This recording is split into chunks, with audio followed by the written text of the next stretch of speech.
आपके लिए लेकर के आया हूं, यानी सामाजिक विज्ञान कक्षा 10 सामाजिक विज्ञान का इतिहास का मानचित्र से संबंधित क्वेश्चन यानी महत्वपूर्ण प्रश्न लेकर के आया हूं। और मैं जैसा कि आपको बता दूं 10 नंबर आपका आएगा, मानचित्र मिलेगा, मानचित्र में भरना होगा, उससे संबंधित क्वेश्चन होगा। तो मैं इतिहास का महत्वपूर्ण प्रश्न आपको बताऊंगा, जिससे इतिहास से इतना मैं क्वेश्चन बताऊंगा कि उससे बाहर से नहीं आएगा, बस इतना ही क्वेश्चन आप पढ़ लेंगे तो आपका काम चल जाएगा। आइए प्यारे बच्चों, आज हम देखते हैं इतिहास से मानचित्र से संबंधित कितने क्वेश्चन आते हैं। अभी हम इतिहास से बता रहे हैं आपको, इसके बाद से भूगोल का भी बताएंगे, लेकिन अभी जो इससे संबंधित इंपॉर्टेंट क्वेश्चन है उसको हम लोग क्या करते हैं, देखते हैं। आइए पहला क्वेश्चन देखते हैं। तो कह रहा है वह स्थान जहां ताजमहल स्थित है। तो ताजमहल कहाँ स्थित है? आगरा में। तो आगरा में स्थित है, तो आगरा कहाँ पड़ता है? उत्तर प्रदेश में। जब उत्तर प्रदेश में पड़ता है तो हम कह सकते हैं कि वह स्थान जहां ताजमहल स्थित है तो कहाँ मिलता है? तो उत्तर प्रदेश में इधर मिलेगा। ये वाला एरिया उत्तर प्रदेश होता है ये ना, और इधर वाला क्या होता है? बिहार। थोड़ा सा छोटा सा मानचित्र बन गया इसलिए कंजेस्टेड हो रहा है। बगल में क्या होता है? बिहार होता है। तो कहाँ है? आगरा में। अगला क्वेश्चन कर रहा है वह स्थान जहाँ भारत का सर्वोच्च न्यायालय स्थित है। तो भारत का सर्वोच्च न्यायालय स्थित है तो हम कहाँ कहेंगे? तो भारत का सर्वोच्च न्यायालय हम कहेंगे दिल्ली है। सर्वोच्च न्यायालय उच्चतम न्यायालय नहीं, सर्वोच्च न्यायालय तो कहाँ है? तो हम कहेंगे नई दिल्ली में है। तो नई दिल्ली को हम लगा लेते हैं, यानी यहाँ ये वाला जो है वो क्या है? नई दिल्ली है। अगला जो क्वेश्चन है वह स्थान जहाँ कोणार्क का सूर्य मंदिर स्थित है। तो उड़ीसा में। तो उसका क्वेश्चन क्या हो जाएगा आपका? इसका लिख लीजिए दिल्ली। वह स्थान जहां जो बहुत ज्यादा महत्वपूर्ण है उसी का नाम हमने क्या किया है? लिखा है। इसलिए प्यारे बच्चों इसको ध्यान दीजिएगा कि जो भी क्वेश्चन हम इसमें भरेंगे, जो भी क्वेश्चन इसमें भरेंगे उसको ध्यान दीजिएगा, वो बहुत महत्वपूर्ण होने वाला है। इसलिए मैं बता दूं आपको कि जो आपको इसमें भर के दिखा रहे हैं वो बहुत महत्वपूर्ण है। अगला जो कह रहा है वह स्थान जहाँ कोणार्क का सूर्य मंदिर स्थित है तो कहाँ कहेंगे? उड़ीसा में। कहा? इसको रेड से लिख दीजिए, उड़ीसा में। तो उड़ीसा में है तो कहेंगे सूर्य मंदिर कहाँ स्थित है? उड़ीसा में। उस स्थिति में हम कहेंगे वह स्थान जहाँ गांधी जी का जन्म हुआ था। अगला क्वेश्चन कर रहे हैं वह स्थान जहाँ गांधी जी का जन्म हुआ था। तो यह महत्वपूर्ण प्रश्न है कि गांधी जी का जन्म कहाँ हुआ था। तो आप बताइए प्यारे बच्चों, गांधी जी का जन्म कहाँ हुआ था? तो पोरबंदर में हुआ था। कहाँ हुआ था? पोरबंदर में हुआ था। और हम आपको बता दें जो मानचित्र में भरने के लिए कहेगा उसको ऐसे गोला लगा लीजिए। अगर उसमें निशान न दिया हो तो आप ऐसे गोला लगा सकते हैं और इसको आप लिख सकते हैं क्या? तो इसको लिखिएगा पोरबंदर। क्या कहेंगे? पोरबंदर। तो पोरबंदर कहाँ है? तो यहाँ पोरबंदर हम कहेंगे। अगला जो क्वेश्चन है कर वह स्थान जहाँ उत्तर प्रदेश का उच्च न्यायालय स्थित है। तो उत्तर प्रदेश का उच्च न्यायालय कहाँ स्थित है? तो हम कहेंगे कि इलाहाबाद में स्थित है। इलाहाबाद में स्थित है। तो इलाहाबाद कहाँ पड़ता है प्यारे बच्चों? तो हम कहेंगे ये भी क्या है आपका? इलाहाबाद में। थोड़ा सा दूर बन गया है, छोटे मानचित्र की वजह से थोड़ा सा दिक्कत हो रहा है। ये है इलाहाबाद, तो इसको क्या कर दीजिए? इलाहाबाद। तो हमने इलाहाबाद दिखा दिया। अगला क्वेश्चन ये कह रहा है वह नगर जहाँ भारत की राजधानी है। तो भारत की राजधानी आपको पता ही है, तो हम क्या कहेंगे? तो नई दिल्ली। तो नई दिल्ली को थोड़ा सा हम और अच्छे से लिख देते हैं। और एक क्वेश्चन तो इनसे पूछेगा ही, चाहे आपको ये राजधानी पूछे और चाहे सर्वोच्च न्यायालय पूछे, इतना क्वेश्चन पूछेगा। आप चलिए आगे अगला क्वेश्चन देखते हैं। तो इसको लिख दीजिए कहाँ? वह स्थान जहाँ भारत की राजधानी स्थित है तो दिल्ली। तो दिल्ली लगाएंगे। तो इसको भी रेड से रंग देते हैं ना, दिखाई देगा जिससे आपको स्पष्ट। तो हम कहेंगे दिल्ली। अगला क्वेश्चन देखिएगा क्या कर रहा है वह स्थान जहाँ स्वर्ण मंदिर स्थित है। तो स्वर्ण मंदिर कहाँ स्थित है? तो स्वर्ण मंदिर आपको पता है प्यारे बच्चों की अमृतसर में स्थित है। कहाँ स्थित है? पंजाब के अमृतसर में स्थित है। तो आप बताइए प्यारे बच्चों की पंजाब किधर पड़ता है? इधर पड़ता है। तो पंजाब के अमृतसर में, तो हम कहेंगे अमृतसर। ये होगा कि नहीं होगा? और मैं आपको बता दूं कि एक क्वेश्चन यहाँ से पूछेगा, या तो स्वर्ण मंदिर पूछे और नहीं तो जलियांवाला बाग हत्याकांड पूछे। और जलियांवाला बाग हत्याकांड भी कहाँ हुआ था? तो प्यारे बच्चों अमृतसर में हुआ था। आइए अगला क्वेश्चन देखते हैं। कह रहा है कि वह स्थान जहाँ जलियांवाला बाग हत्याकांड हुआ था, तो वही बात आ गई कि यह भी कहाँ हुआ था? तो कहेंगे पंजाब के अमृतसर में हुआ था। तो हम जलियांवाला बाग हत्याकांड को भी लिख देंगे अमृतसर में। तो इसका आंसर भी यही होगा। अगला क्वेश्चन कर रहा है वह स्थान जहाँ चौरी चौरा हत्याकांड हुआ था। तो वह स्थान जहाँ चौरी चौरा हत्याकांड हुआ था तो कहेंगे गोरखपुर के चौरी चौरा में। तो फिर कहेंगे ये चौरी चौरा में ही हुआ था और ये पड़ता कहाँ है, तो हम कहेंगे गोरखपुर जिला में। तो गोरखपुर जिला में हम कहेंगे पड़ता है, तो हम कह सकते हैं इसको कि यह चौरी चौरा है। क्या है? चौरी चौरा।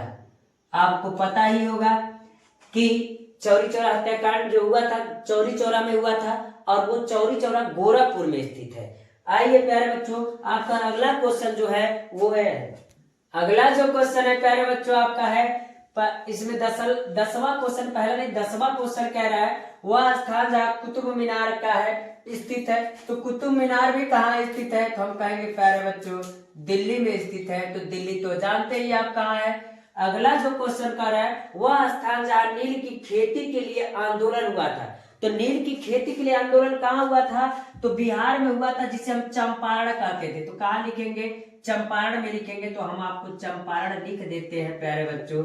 तो बिहार के चंपारण में नील की खेती के लिए आंदोलन हुआ था और गांधी जी ने सबसे पहला आंदोलन वही नील की खेती के लिए बिहार में जाकर के किया था और उसमें वो सफल हुए थे और वहीं से उन्होंने आजादी के लिए बिगुल बजाया था। तो स्थान कहाँ है, चंपारण में है। अगला क्वेश्चन का है तो यहाँ लिख देते हैं। तो चंपारण क्या होगा, चंपारण होगा। तो चंपारण हम लोग क्या कर देते हैं, लिख देते हैं। जो कहाँ पड़ता है, तो कहेंगे बिहार में पड़ता है। अगला जो क्वेश्चन कर रहा है वह स्थान जहाँ गांधी जी ने नमक कानून तोड़ा था।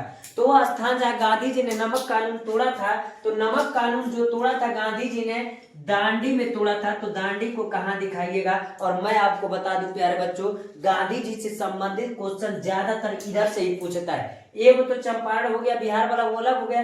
लेकिन अगर कहेगा गांधी जी जब साउथ अफ्रीका से लगभग सन 1915 में जब वो वापस आए थे तो साबरमती आश्रम का निर्माण किए, तो वह किस स्थान पर किए थे। ये क्वेश्चन शायद इसमें नहीं, लेकिन मैं बता दे रहा हूं कि साबरमती आश्रम का निर्माण कहाँ किए थे। तो सबसे पहले उन्होंने साबरमती आश्रम का निर्माण साबरमती जगह पर ही किया था।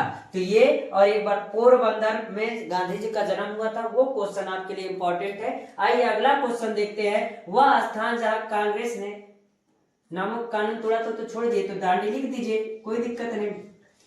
अगला करा हुआ स्थान जहां कांग्रेस ने 1929 में अधिवेशन किए थे, वह स्थान जहां कांग्रेस ने 1929 में अधिवेशन किए थे, तो वो वाला स्थान कहाँ है, तो हम कहेंगे वो है आपका 1929 वाला, तो कहेंगे लाहौर में है। तो कहाँ है प्यारे बच्चों, तो हम कहेंगे लाहौर में वह स्थान है जब 1929 में अधिवेशन किए थे। तो मैं बता दूं आपको, याद रखिएगा 1929, 1927, दिसंबर 1920, सितंबर 1920 कन्फर्म मान लीजिए पूछेगा। क्यों पूछता है, बच्चे बहुत ज्यादा कंफ्यूज हो जाते हैं कि दिसंबर वाला है कि सितंबर वाला है और थोड़ा सा ही अंतर होता है। ये हम इसको पढ़ते हैं। अगला क्वेश्चन कर 1927 का कांग्रेस का अधिवेशन कहाँ हुआ था, तो 1927 में कांग्रेस का अधिवेशन मद्रास में हुआ था। तो हम कहेंगे कहाँ हुआ था, तो मद्रास में। तो मद्रास को हमने क्या कर दिया, दिखा दिया। तो 1927 वाला मद्रास में, 1928 वाला 1929 वाला कहाँ, तो लाहौर में। तो 1929 वाला लाहौर में, 1927 वाला मद्रास में। आइए अगला क्वेश्चन देखते हैं। सितंबर 1920 में कांग्रेस का अधिवेशन कहाँ हुआ था, तो सितंबर 1920 वाला कांग्रेस का अधिवेशन कहाँ हुआ था प्यारे बच्चों, तो हम कहेंगे कोलकाता में हुआ था। तो कहाँ कहेंगे, कोलकाता में। और आपको मैं बता देना चाहता हूं कि 1920 वाला सितंबर वाला जब पूछेगा तो आप कोलकाता लगाइएगा।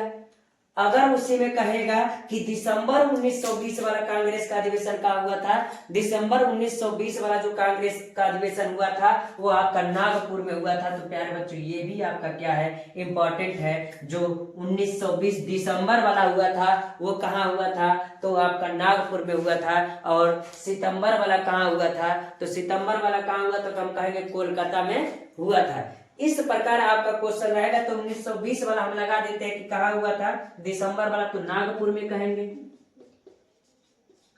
और इस प्रकार इतिहास से इससे ज्यादा क्वेश्चन नहीं पूछेगा प्यारे बच्चों। बहुत कह सकता है तो उत्तर प्रदेश की राजधानी लखनऊ पूछ देगा, बाकी से और संबंधित जो आपका क्वेश्चन है मैंने आपको दे दिया है, और इससे ज्यादा क्वेश्चन आपसे नहीं पूछेगा। ये भी अगर पूछेगा कृषि वगैरह की बात तो वो तो दूसरे में आएगा, देखा जाएगा। इतना इतिहास से आपका महत्वपूर्ण क्वेश्चन था, इससे बाहर से नहीं आएगा। इसलिए प्यारे बच्चों मैं आपको बता दूं इसमें 10 क्वेश्चन मानचित्र का रहेगा, और मानचित्र से संबंधित क्वेश्चन बहुत आसान रहता है, भरना रहता है। उस स्थिति में हम उसको क्या करेंगे, आसानी से कर लेंगे, आपको कोई समस्या नहीं होगा। इसलिए प्यारे बच्चों यह वीडियो आपके लिए महत्वपूर्ण होने वाला है। और प्यारे बच्चों जैसा कि अभी हमने आपको इतिहास से संबंधित जो मानचित्र से संबंधित क्वेश्चन थे उसको हमने बताया, आज मैं भूगोल से संबंधित क्वेश्चन बताऊंगा जो आपके बोर्ड पेपर के लिए मानचित्र से संबंधित प्रश्न जो होंगे वो इस प्रकार होंगे। अगर उसमें पूछेगा भूगोल वाले में तो क्या होगा। अगला यानी पहला क्वेश्चन ये कह रहा है सलाल बांध कहाँ स्थित है, तो हम कहेंगे सलाल बांध कहाँ है, जम्मू कश्मीर में। और मैं आपको बता देना चाहता हूं कि जरूरी नहीं है इस प्रकार से पूछेगा, ये ऐसे भी पूछ सकता है कि सलाल बांध को ऐसे त्रिभुजाकार में दिखाइए, या गोल कर देगा, या चौकोर कर देगा, किसी तरीके से कर देगा, चतुर्भुज के समान कर देगा, तो किसी भी रूप में आपको क्या कर सकता है, दे सकता है। इससे आप घबराइएगा मत। तो सलाल बांध कहाँ स्थित है, तो कहेंगे जम्मू कश्मीर में। अगला कह रहा है टिहरी बांध कहाँ स्थित है, तो टिहरी बांध उत्तराखंड में स्थित है। कहाँ स्थित है, उत्तराखंड में। तो टिहरी बांध को कहाँ लगाइएगा, उत्तराखंड में लगाइएगा। और हमने अभी आपको मानचित्र बना करके बताया था किस प्रकार दर्शाना है। अगला कह रहा है सरदार सरोवर बांध कहाँ स्थित है, तो सरदार सरोवर बांध कहाँ स्थित है, तो हम कहेंगे सरदार सरोवर बांध गुजरात में स्थित है। तो आप कहाँ लगाइएगा, गुजरात में लगाइएगा। अगला कह रहा है नागार्जुन सागर बांध कहाँ स्थित है, तो नागार्जुन सागर बांध कहाँ है, तो तेलंगाना में है। अगला कह रहा है भाखड़ा नांगल बांध कहाँ स्थित है, तो भाखड़ा नांगल बांध हिमाचल प्रदेश में स्थित है। कहाँ है, हिमाचल प्रदेश में, तो लगाइएगा। अगला कह रहा है हीराकुंड बांध कहाँ स्थित है, तो हीराकुंड बांध उड़ीसा में स्थित है। यानी मैं बता देना चाहता हूँ आपको बांध से संबंधित एक क्वेश्चन पूछेगा जरूर, जिसको आपको मानचित्र में दिखाना होगा। अगला कह रहा है कि डल झील कहाँ स्थित है, तो डल झील हम बता दें कहाँ स्थित है, हिमाचल प्रदेश में स्थित है। तो कहाँ कहेंगे, हिमाचल प्रदेश में कहेंगे। अगला कह रहा है चिल्का झील कहाँ स्थित है, तो चिल्का झील हमारा कहाँ स्थित है, उड़ीसा में। और उड़ीसा में स्थित है, तो मानचित्र में उड़ीसा कहाँ आप देखते हैं तो उड़ीसा में लगाइएगा। अगला कह रहा है भारत का एक जूट उत्पादक राज्य कौन सा है, तो भारत का जूट उत्पादक राज्य किस पर लगाइएगा, पश्चिम बंगाल लगाइएगा। और कह रहा है भारत में प्रमुख गन्ना उत्पादक क्षेत्र कौन सा है, तो भारत में सबसे अत्यधिक अगर गन्ना उत्पादन किया जाता है तो उत्तर प्रदेश में, और कहाँ किया जाता है, महाराष्ट्र में किया जाता है। तो उत्तर प्रदेश आप लगाइएगा। अगला कह रहा प्रमुख चाय उत्पादक राज्य कौन सा है, तो प्रमुख चाय उत्पादक राज्य कौन सा है, तो हम कहेंगे असम है। तो असम लगाइएगा। कार्बेट नेशनल पार्क कहाँ स्थित है, तो उत्तराखंड में कार्बेट नेशनल पार्क स्थित है। अगला कह रहा है पश्चिम बंगाल का एक राष्ट्रीय उद्यान कौन सा है, तो कहेंगे पश्चिम बंगाल का राष्ट्रीय उद्यान सुंदरवन राष्ट्रीय उद्यान है। तो इस प्रकार वो क्वेश्चन कहेगा। और मैं आपको बता दूं मानचित्र में एक बात याद रखिएगा, जो मानचित्र होता है तो मानचित्र में उत्तर ऊपर होता है, दक्षिण नीचे होता है, और पूरब इधर होता है, और पश्चिम किधर होता है, तो हम कहेंगे पश्चिम इधर होता है। तो हो सकता है कभी कभी पूछ सकता है कि पूरब में स्थित तटीय क्षेत्रों को, समुद्री क्षेत्रों को बताइए, बंदरगाहों को बताइए। कभी कभी ये पूछ सकता है कि भारत के पश्चिम दिशा में स्थित समुद्री तलों को बताइए, बंदरगाहों को बताइएगा। तो आप कोई दिक्कत मत कीजिएगा। यानी हम कह सकते हैं पश्चिम में अगर पूछेगा तो पश्चिम में पूछेगा तो मुंबई बता सकते हैं, गुजरात का कोंकण बंदरगाह बता सकते हैं। पूरब में पूछेगा तो विशाखापट्टनम बता सकते हैं, पारादीप बता सकते हैं। इस प्रकार बहुत से हैं जो आप बता सकते हैं, इससे घबराइएगा मत। अगला कह रहा है लोह इस्पात का कोई एक केंद्र है, तो बताइए। तो लोहा इस्पात नहीं, जहाँ लोहा बनता है तो वहां कहेंगे कहाँ है, तो कहेंगे हम बोकारो में। और बोकारो कहाँ है, तो झारखंड में बोकारो पड़ता है। अगला कह रहा है सॉफ्टवेयर टेक्नोलॉजी पार्क कहाँ है, तो हम कहेंगे software technology park Jaipur, Indore और बेंगलुरु में। तो आप जयपुर, इंदौर, बेंगलुरु में कहीं लगा सकते हैं। अगला कह रहा है भारी इंजीनियरिंग उद्योग कहाँ है, तो भारी इंजीनियरिंग उद्योग अगर हम कहेंगे तो बेंगलुरु में, हैदराबाद में लगाएंगे। तो कहाँ है, बेंगलुरु और हैदराबाद में है। अगला क्वेश्चन कह रहा है भारत का एक परमाणु ऊर्जा केंद्र है, तो कहेंगे कुरलकुलम, यानी तमिलनाडु में भारत का एक क्या है, तो हम कहेंगे परमाणु ऊर्जा है। और तारापुर में भी है, जो महाराष्ट्र में पड़ता है, इस बात को ध्यान दीजिएगा। अगला कह रहा है भारत का एक ताप विद्युत केंद्र है, तो सिंगरौली कहेंगे, तो कहाँ लगाएंगे, सिंगरौली। अगला कर भारत में प्रमुख गेहूं उत्पादक राज्य। देखिए गेहूं उत्पादक राज्य बहुत से हैं, कह सकते हैं, वो कभी कभी कह सकता है कि किसी तरीके से चिन्ह दे देगा और बताइए। तो भारत में प्रमुख उत्पादक राज्य कौन सा है गेहूं का, तो उत्तर प्रदेश है, मध्य प्रदेश है, ये सब गेहूं उत्पादक राज्य। भारत में प्रमुख चावल उत्पादक राज्य कौन है, सबसे ज्यादा चावल कहाँ उत्पादन किया जाता है, तो कहेंगे पश्चिम बंगाल में, तो पश्चिम बंगाल लगाइएगा। भारत में कॉफी उत्पादक राज्य कौन सा है, तो कर्नाटक में सबसे ज्यादा, दूसरा कहा केरल में उत्पादन किया जाता है। तो इस प्रकार आप बता सकते हैं। अगला कह रहा है दक्षिण भारत की प्रमुख नदी कौन सी है, तो गोदावरी, कृष्णा, कावेरी, सब भारत के दक्षिण दिशा में स्थित नदियां है। तो इस प्रकार प्यारे बच्चों आपका मानचित्र से संबंधित क्या हो गया, क्वेश्चन हो गया। इसको पढ़ने के बाद आपको समस्या नहीं होगा। आज के लिए इतना रहने देते प्यारे बच्चों, धन्यवाद।